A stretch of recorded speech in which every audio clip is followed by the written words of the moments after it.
Honorable Trade, Industry and Cooperative, PS, and your team. My name is Wasasa Willis, and I am the Director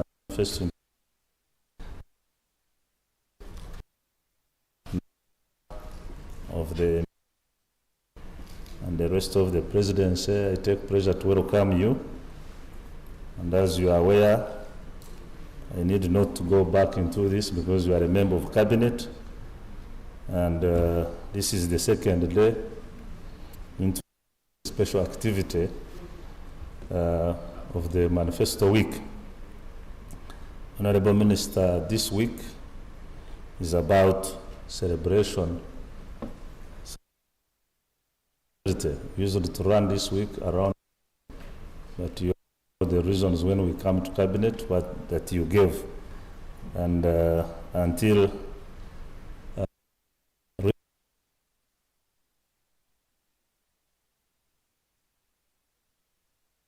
when the president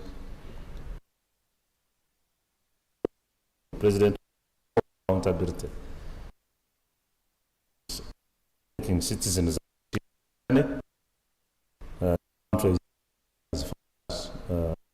these commitments that or how far on this we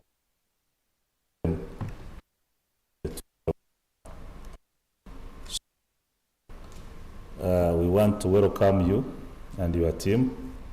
The sector that you head is very, very critical in one and many of the thematic areas, but most importantly, the thematic area of wealth and job creation. And trade, industry, and cooperatives have an instrumental role in the economy, and more especially on the key proposed interventions, issues to do with employment, issues to do with the import substitution, issues to do with growth of the economy and wealth creation at the household. Your sector has a very big role to play.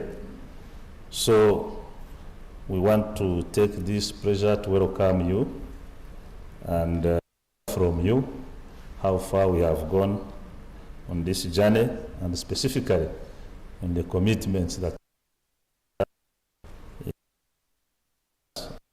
Manifesto is.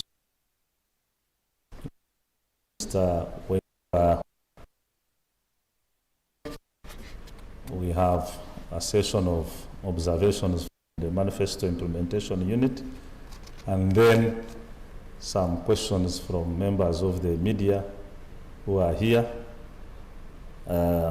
after response.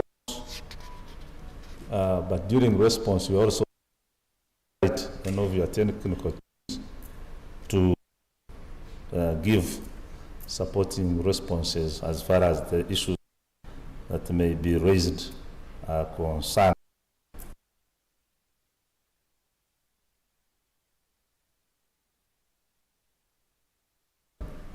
It's not a baraza, it's a media interactive session where we are using technology as possible. I can see you may be worried thinking there are no, but here it is not the bodies that matter. These cameras can even take you to White House now, and they know that Honorable Minister of Trade in Uganda is appraising the country on how far the country has gone on matters of trade, industry, and cooperatives issues. So we have employed different forms of media to make sure that your message reaches as many citizens, nationally, internally, internationally, and otherwise. So with those few remarks, allow me once again to welcome you and thank you for coming. and take the pleasure to invite you to come and address the citizens on how far we have come in that sector. Thank you for listening to me.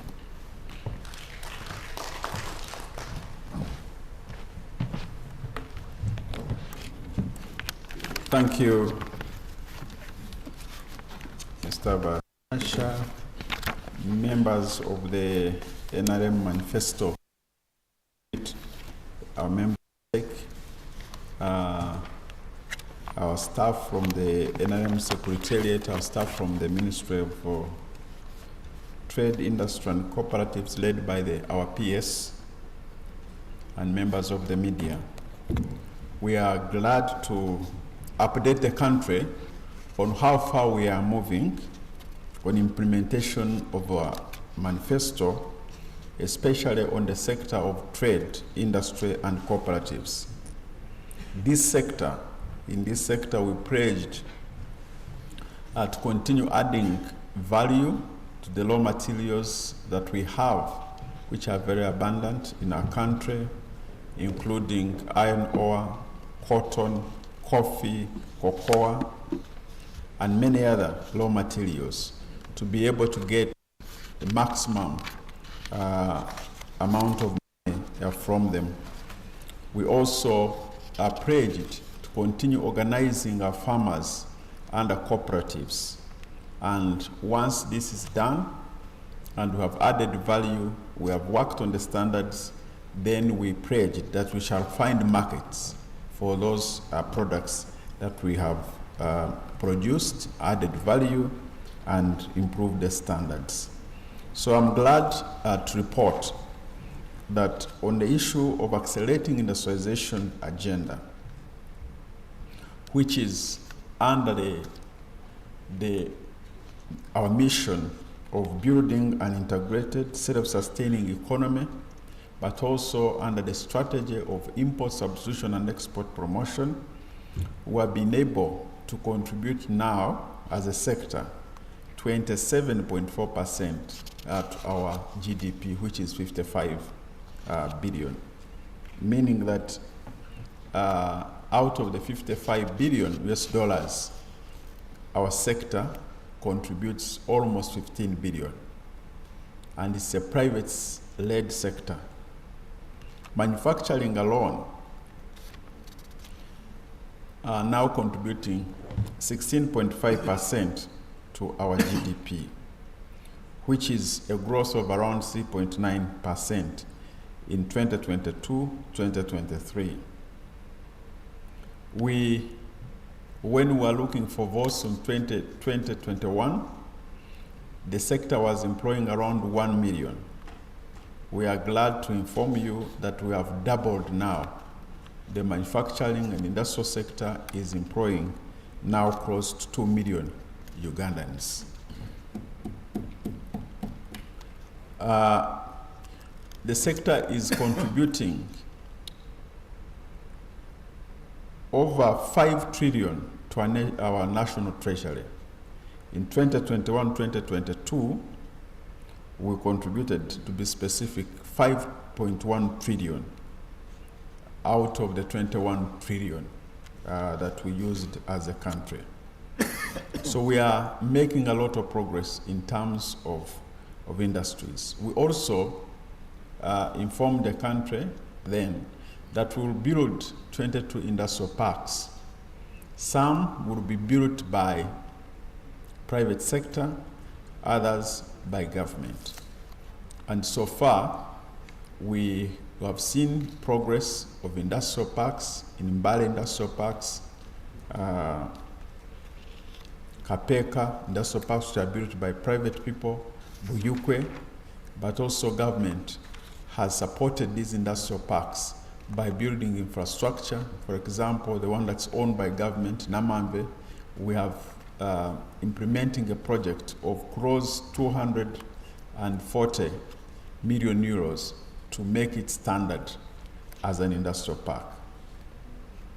The progress on agro-industrial and agro-industrialization, we have invested a lot of money over time since 2021 in UDC as our investment arm to support us in the sector of industrialization, of agro-industrialization. Now, we have invested over 400 million US dollars in sugar,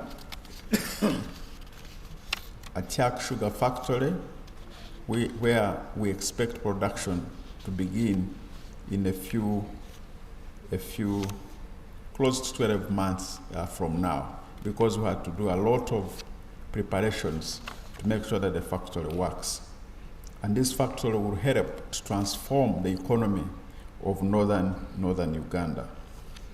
On the cotton, UDC has invested in Mutuma Commercial Agencies Limited. We partner with private sector because that's the easiest way of leveraging on the advantages of the private sector.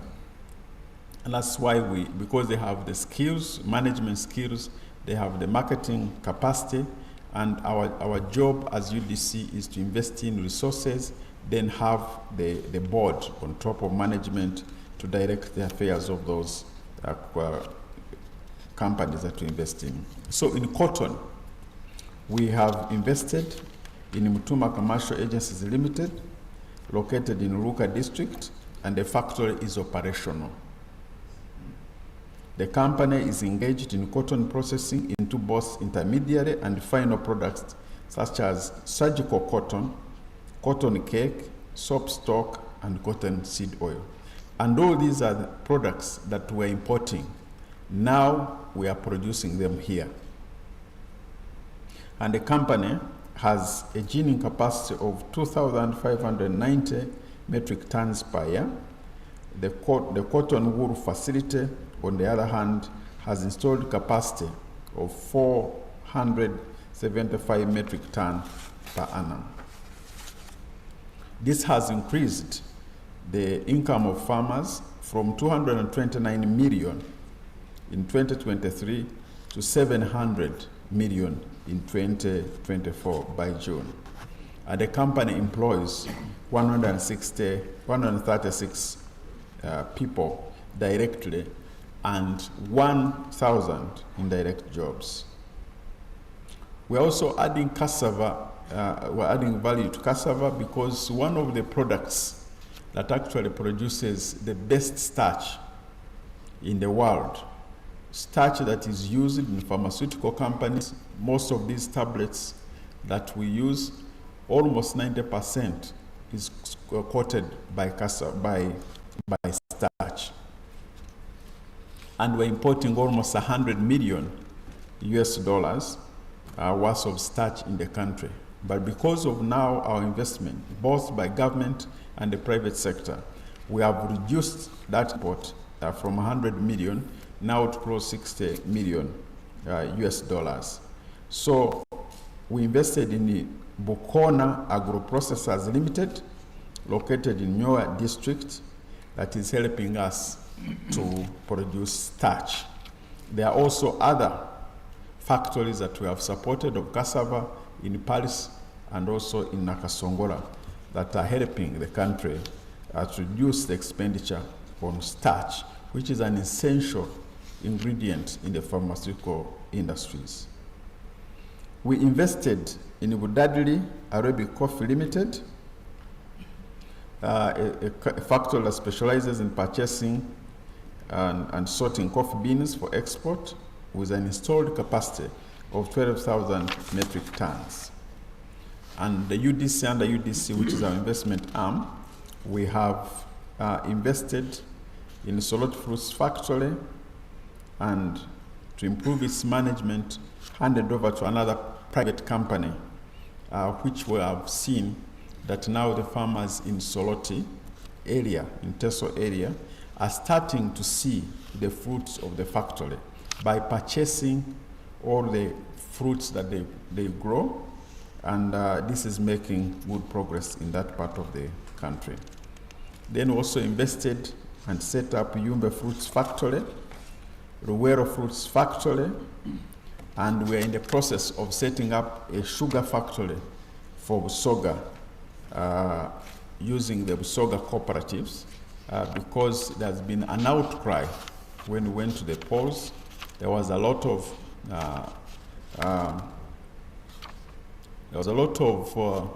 push by the people from Busoga that they needed their own factory, and government has given to that. We have now secured 1.5 billion to do the feasibility studies, and we hope that next year we shall start the construction of the factory. Also, coming to the health sector in the context of industrialization, we have invested in East African medical vitals, specializing in production of disposable medical supplies. This plays an important role in boosting Uganda's healthcare manufacturing capacity. The company has expanded its workforce from 200 to 300 people. We now produce gloves. I don't know whether you have seen gloves on the market. We produce now gloves here in Namamve. And this is through the partnership between UDC and the East African Medical Vitals. And also, we want to promote our indigenous people as much as we attract foreign investors. And because of that, we have invested in Abubakar Technical Services to help us build construction, to construct roads, and that work is ongoing. In the tea sector, UDC has invested in 4 tea factories that process black tea for domestic and export using modern technology. These are Kayonza Growers, Igeza Highland Tea, Mabale Growers Tea Factory, Panga Growers. Despite the fact that the tea sector is facing challenges, but these investments were made, and in terms of production, in terms of exports. But for the last 1 year, it has been bumpy, and we are trying as government to resolve these issues of tea. But it's a sector we believe that can boost our exports. We have, as I said at the beginning, and continue to develop well-serviced industrial parks, because this model of industrial parks we have seen, it worked in China, it worked in Malaysia, it worked in Singapore, and it's working here, where you develop an industrial park, put in roads, water, internet, and then an investor just comes to bring machinery to start producing.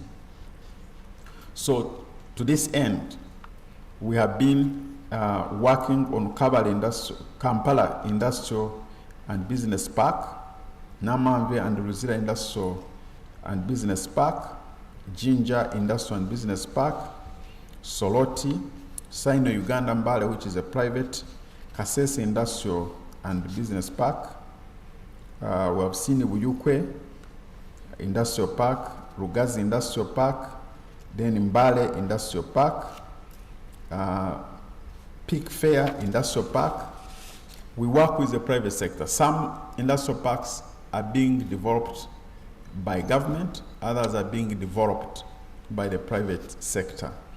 And the outcome of this is that the products that are being produced through these industrial parks are helping us to reduce on imports, but also creating jobs for our people and putting money in the pockets of Ugandans. We have, in order for us to address the issue of exports, government has negotiated markets and will continue to service them, and we have maintained these markets across the world. One, the East African community, with a population of now 336 million people, expected to grow to 886 million people by 2050. That market is there, and all the the barriers that are there are being worked on, but the market of East Africa is working and is providing market for the products that we produce here. We also negotiated and signed to the African Continental Free Trade Area with a population of 1.2 billion, which is expected to grow to 2.5 billion by 2050. Now that market is there, and we are starting to see the fruits of this great market. For example, we agreed with now Algeria to export our dairy products, milk, to Algeria, and the negotiations are ongoing. We also negotiated markets with the European Union, and we agreed that we can export everything but arms. But I'm sure that in recent times, I don't know whether they are still strict about arms, but that was the understanding. So the European market is there and secured. We also have preferential markets like Japan. We have preferential markets like China and other markets. So we're Ugandans that these markets are there. In the last 3 years, we have secured all these markets and continue to maintain them. Some were secured before, but these markets need products. They need products from you. I also need products of standards. And government has gone ahead to help you improve the standards. And that's why we established the National Bureau of Standards. And to help Ugandans, we have set up a number of offices across the country. We built and commissioned the state-of-art food safety labs at UNBS headquarters in Gweogerere, worth 21 billion. Uganda has also built UNBS state-of-art national meteorology lab through funding by Ministry of Agriculture under ADB project, worth 46 billion. And the lab is now about to be completed, it's 86%. This will help in improving the standards of our products as we export them to Europe and other markets that we have secured. We also did decentralize our services to other areas like Mbalala, Guru, Mbale. All those have centers for UNBS, which is a crucial element in terms of improving our exports.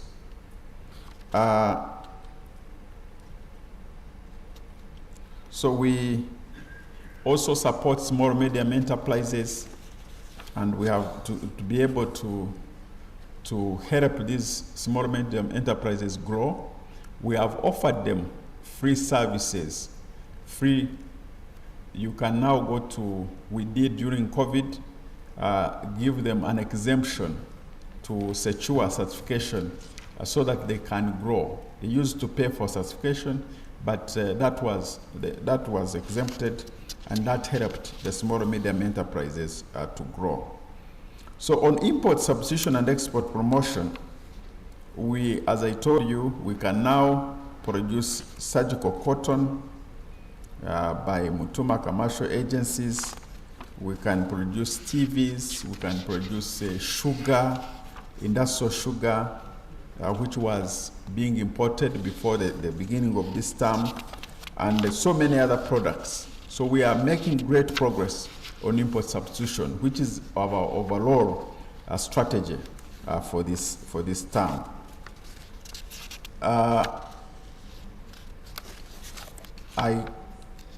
Mr. Bashasha, I want to try and summarize, because I saw that the media you have been here since morning. So that's on part of exports and on part of industry. In terms of cooperatives, we have built over 10,000 cooperatives, both primary and secondary cooperatives. And these cooperatives are helping Ugandans to do two things. One, to mobilize savings. As you recall, Uganda, one of the challenges that we are having in the economy is high interest, the cost of money. And the cost of money is also a factor out of little savings within the country, little liquidity within the commercial sector. And the cooperatives are helping us to improve the savings culture of our people. And we have grown the number. It was around 7,000 cooperatives, but I'm glad to inform the country that now we have over 10,000 primary and secondary cooperatives.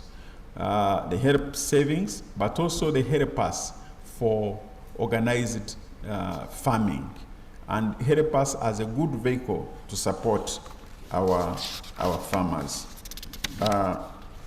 So briefly, Mr. Bashasha, our head of Secretariat, this is what the sector has been able to achieve in the last 2.5 years, build the foundation that we have laid since 1986. And as you recall, in 1986, we only had 83 factories. But as we speak now, the factories that have been certified, whose products have been certified, are coming to close to 10,000 factories, employing people, adding value to our goods and putting money in the pockets of Ugandans through job creation. I thank you.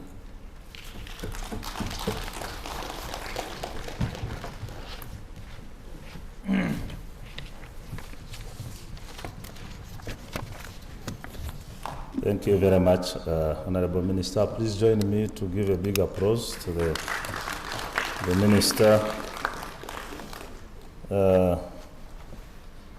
Honorable Minister, as I said, this is a very central sector as far as our economy is concerned, and we want to register our appreciation on a number of interventions that have been made to align it to the intentions of the manifesto in areas of import substitution, wealth creation, and growth of the economy. Actually, as you are winding up, I was thinking on why you don't want to tell us how many factories so far that have been built in the country since 2021, so that Ugandans can appreciate the efforts the sector is doing in as far as this is concerned. Two, we would also like to appreciate, if possible, in terms of value, what could we have probably saved, or what are we saving at the moment with these interventions in as far as import substitution strategy is concerned. With all these efforts we have made, how far, what value are we saving currently?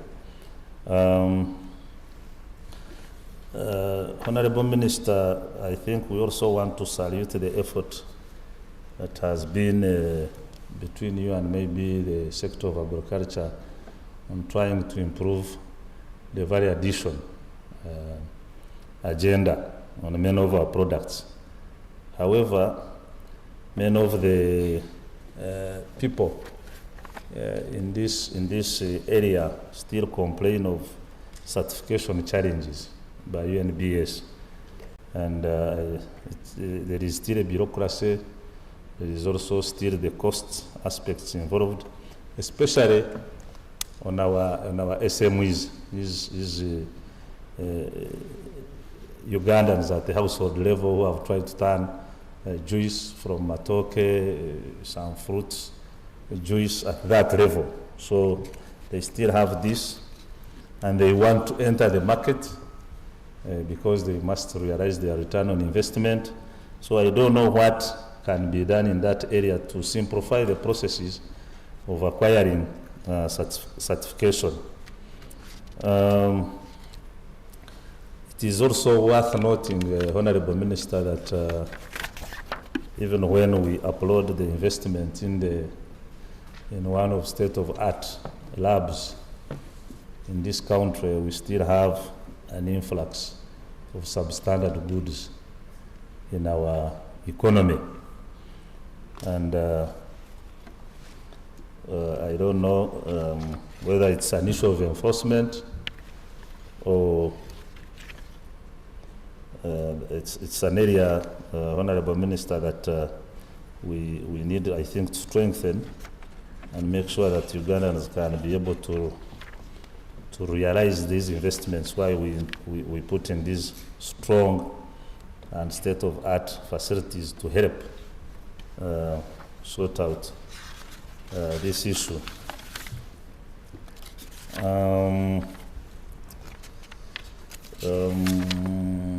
Lastly, but not least, yes, we also want to thank the efforts, we applaud the efforts that have been put in place to support the cooperatives.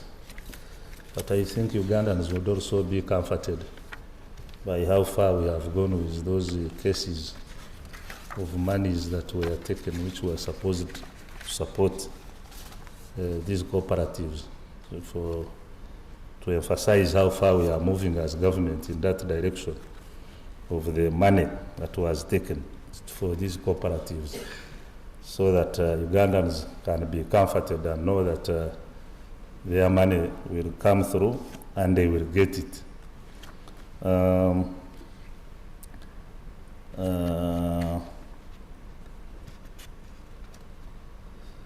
Yes, and I think the other issue now at the moment that is affecting Ugandans is the issue of tea. So as a sector responsible for trade policy, many households, you know, this is a very important prime crop where many Ugandans have invested in the farming. Even the government put in a lot of money to distribute a lot of inputs in that area. But there has been challenges of price fluctuations globally, but also I think the quality issues are there, but I think, I don't know, you and you could tell your part, and maybe the sector for agriculture will also tell its story on how it is trying to solve the agronomical practices, but what are the trade issues that can keep the sector afloat. I think that's all from the observations of the manifesto. Now allow me to invite the media members if they have any issues to observations or issues to raise within this sector. The time is now. Yes.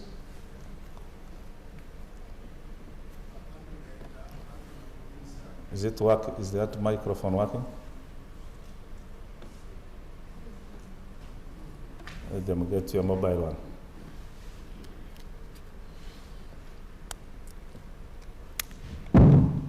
Yes, thank you, Director. Honorable Minister, for your presentation. And also the Prime Minister. So my question is, as a private, someone who's some businesses or someone private work, what intervention has the ministry brought in to support the informal sector? We have got in our taxes that are making businesses collapse, and our ministry should support negotiation with the government on how to regulate the taxes. The government also support businesses, but at least cooperative companies, sometimes they do things with a pretty what new vision of this private sector is really facing challenges with taxes. So I don't know how we can support private sector. Thank you. Thank you. Somebody else?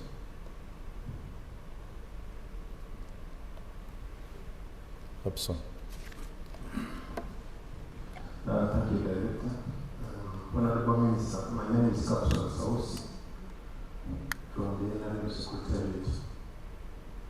The Director has already highlighted the issue of certification in regard to UNDS.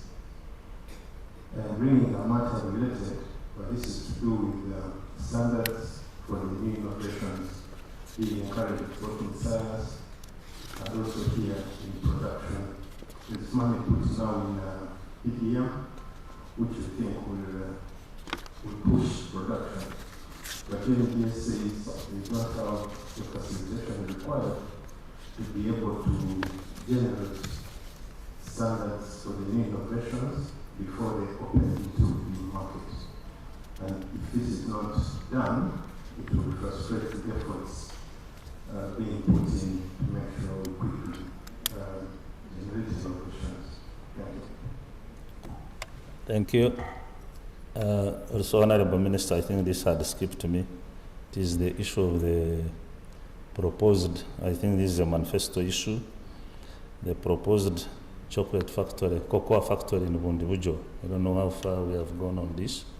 It would be important if the people from that Rwenzori sub-region here, how far we have gone on that area and that aspect of the chocolate factory or cocoa factory in Bundibujo. So if there are no any other issues, Honorable Minister, I will now once again request you to come and make your responses, and like I said, you are still at liberty to invite your technical teams to support you in the necessary responses. Thank you.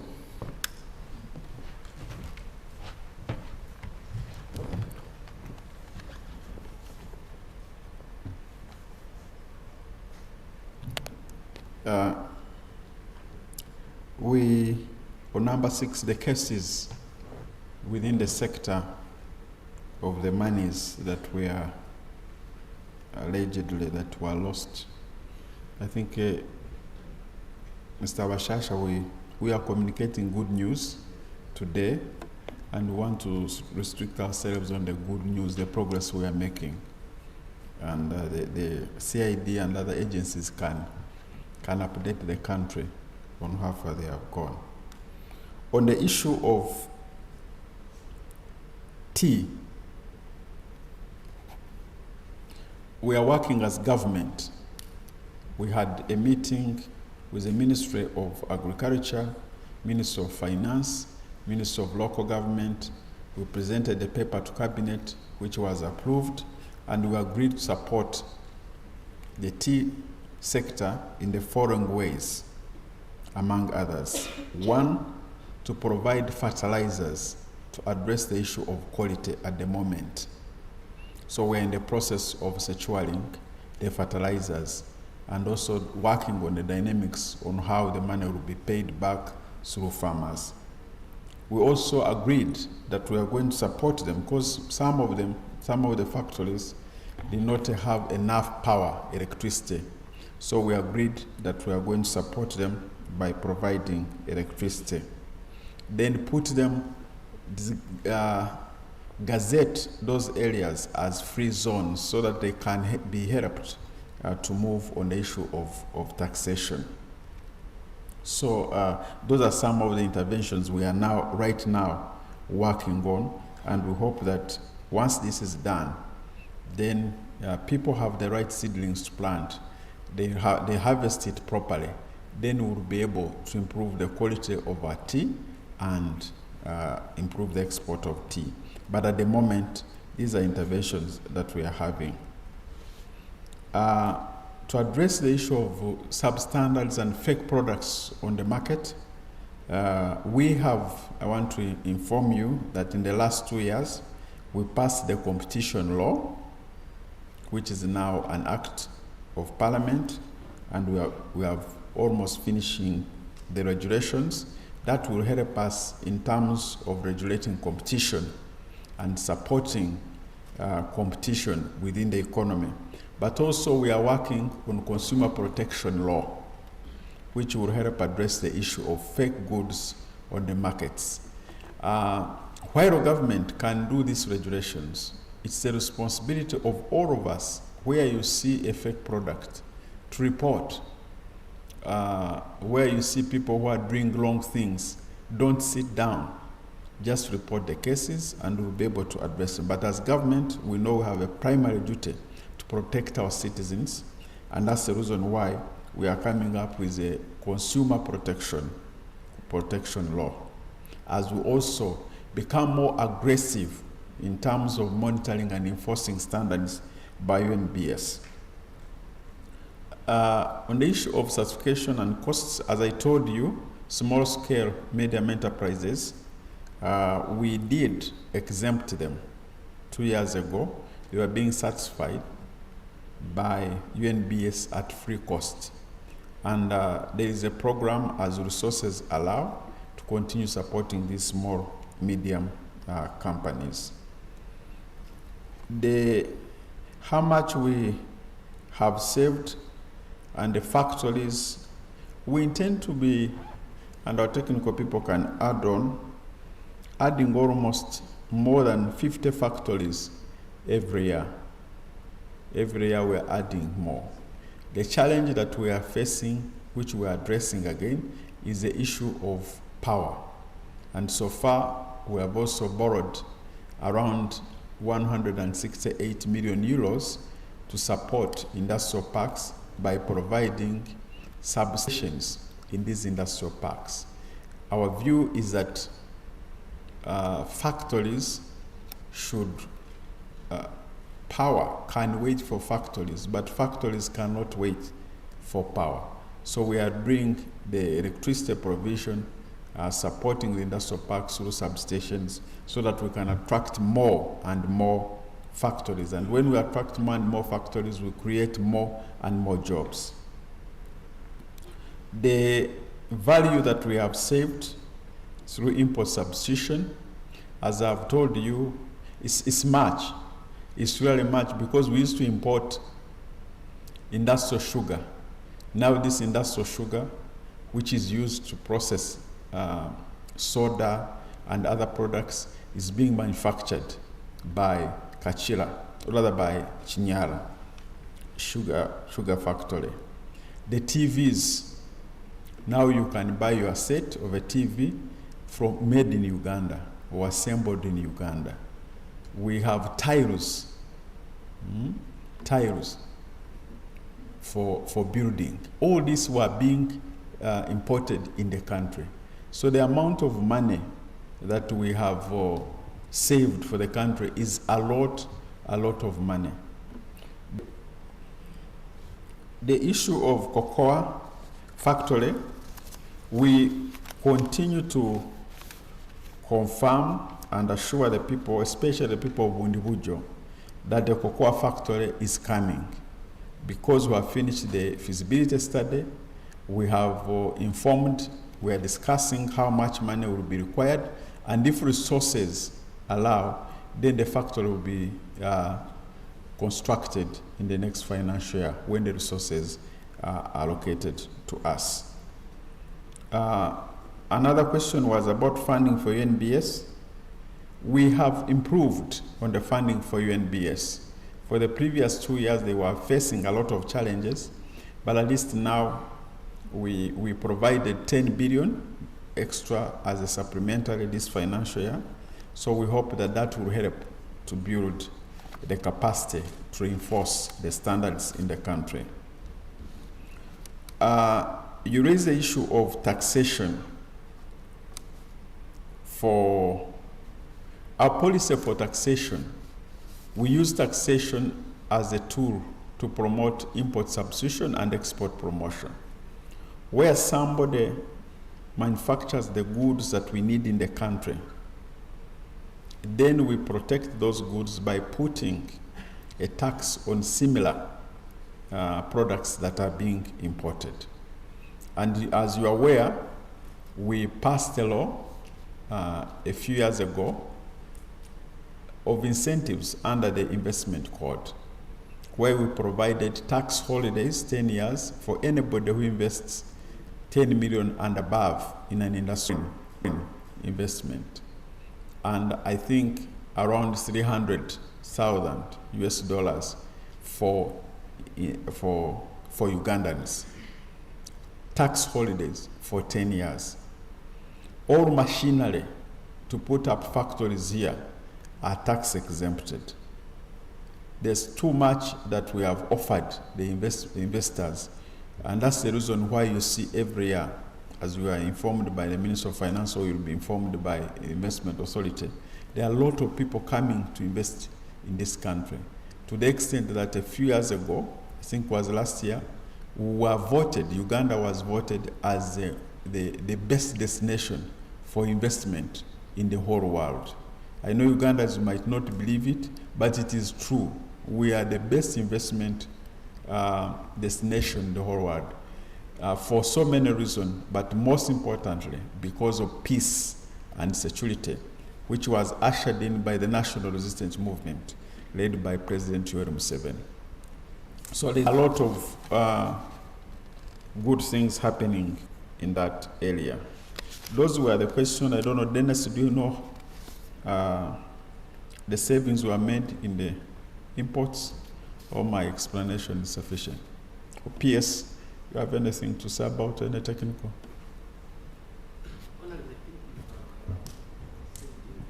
You have said it well with our input substitution. We're able to make a number of savings, like in national refined sugar, we used to be importing cost to $100,000 million. Now that is being settled in start, we are saving, I think, close to $150 million. And I think maybe the way they have raised it, you can look at different sectors and then provide that information. Thank you. Okay, thank you. So we can address the media at another point to update them on the progress of import substitution, especially the amount of money we have saved into the products that are being produced here in the country. So those were the few comments. We want to thank you, the Secretariat, for the good work that you are doing. And we want to thank the NRM Secretariat for the support you continue to provide us. And most importantly, the media that you have really supported our work that we are doing, but also in a way supported our country. When you have a developed country, even the media flourishes. There was a small joke I called one of my friends in the Daily Monitor some time back. I said, why are you, of all the progress we are making as a party, why are you not talking about the good things that we are doing as a party? He said, Bahati, if you want good news, you go and read the Bible. I hope this time you will disseminate this good news. We don't have to go to the Bible for this particular thing. I thank you.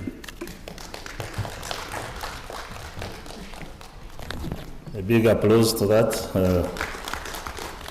Thank you, Honorable Minister, for being precise and to the point. And I think, once again, on behalf of the organizing team, we want to thank you, all of you who have joined us this afternoon for this session. The media, we still extend our plea that please, where possible, and some of you are even having outlets that run in local dialects, please interpret this for our citizens to appreciate how far we have gone on this journey. Otherwise, we thank you and we look forward to Marvin, who is next tomorrow.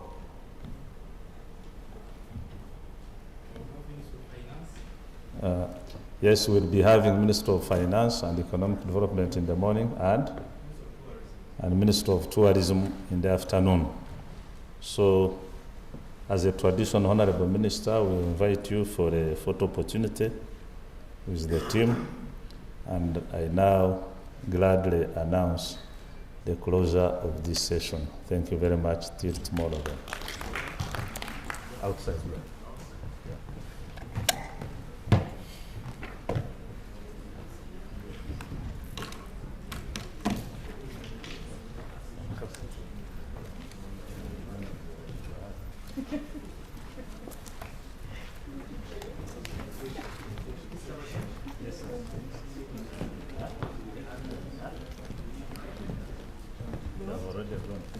assume it was not kind.